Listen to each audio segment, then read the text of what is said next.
Coming up next on the Jeff Crilley Show, Dying with Dignity. We'll talk about hospice in the era of COVID-19. That's just ahead.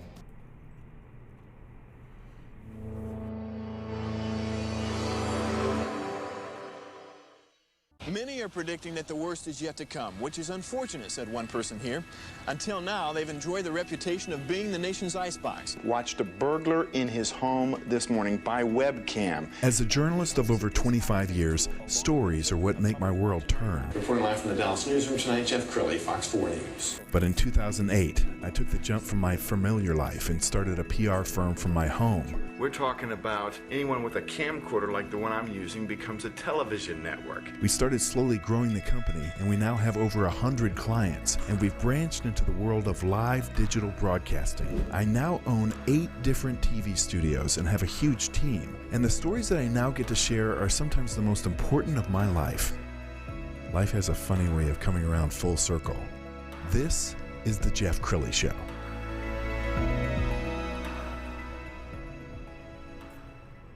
Well, during the pandemic, we've heard a lot from the media about nursing homes, assisted living, in-home care, but we're not hearing a lot about hospice, and that needs to change. That's why I invited Chad Higbee on my show. He is the founder and CEO of Hope Healthcare, as well as being on the board, the president of the board of the Texas and New Mexico Hospice Organization. That's a mouthful, isn't it? Yeah, it is. Thanks for coming on the show. Thank you for having me. I appreciate it. So before we get into COVID-19, let's just kind of talk about the myths about hospice, because I think there's a lot of misconceptions.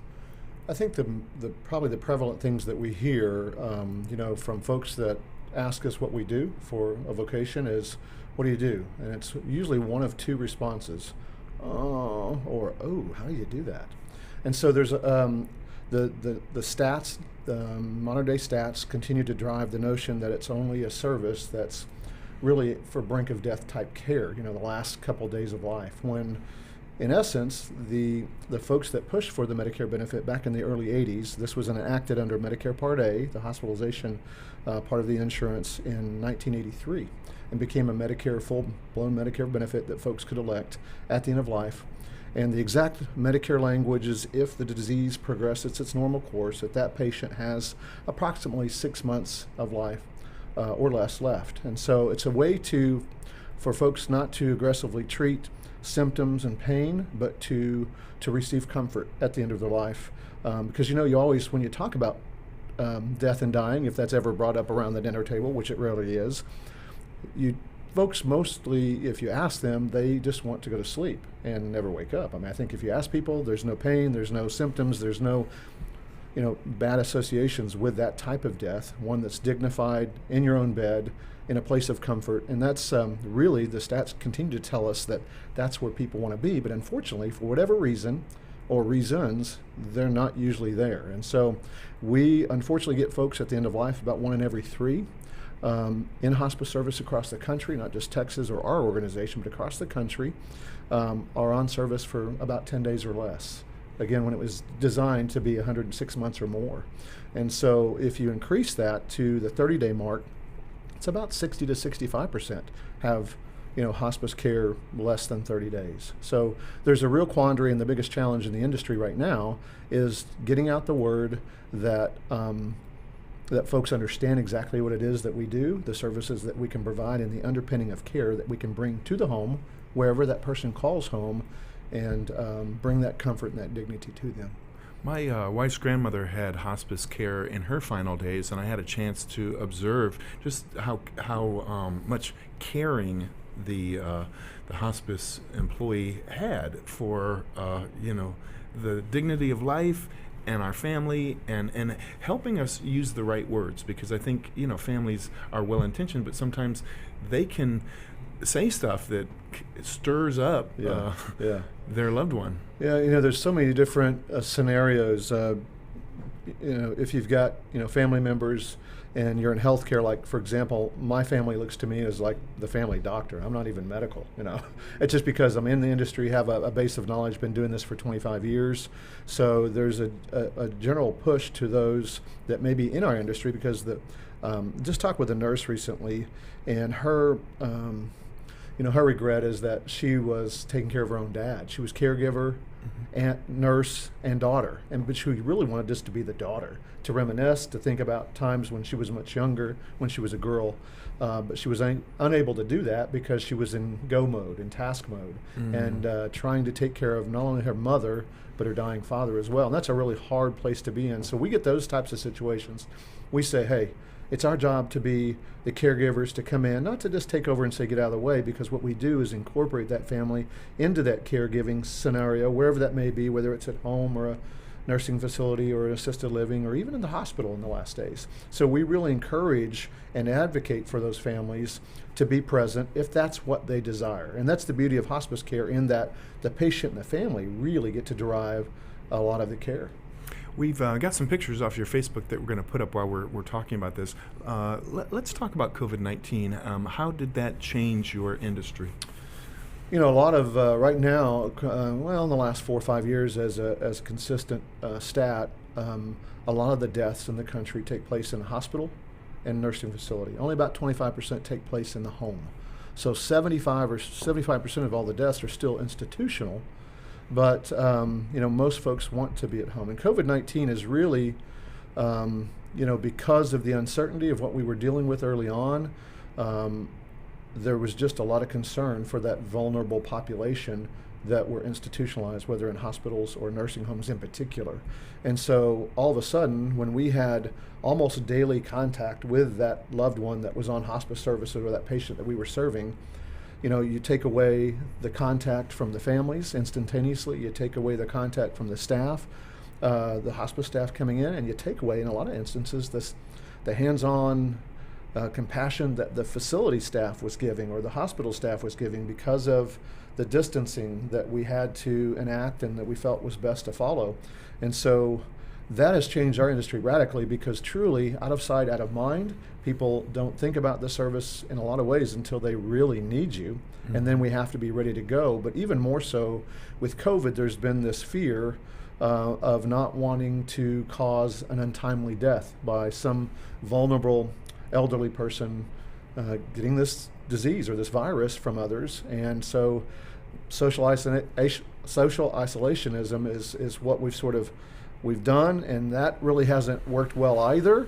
But it's just been one of those quandaries, that we've been in.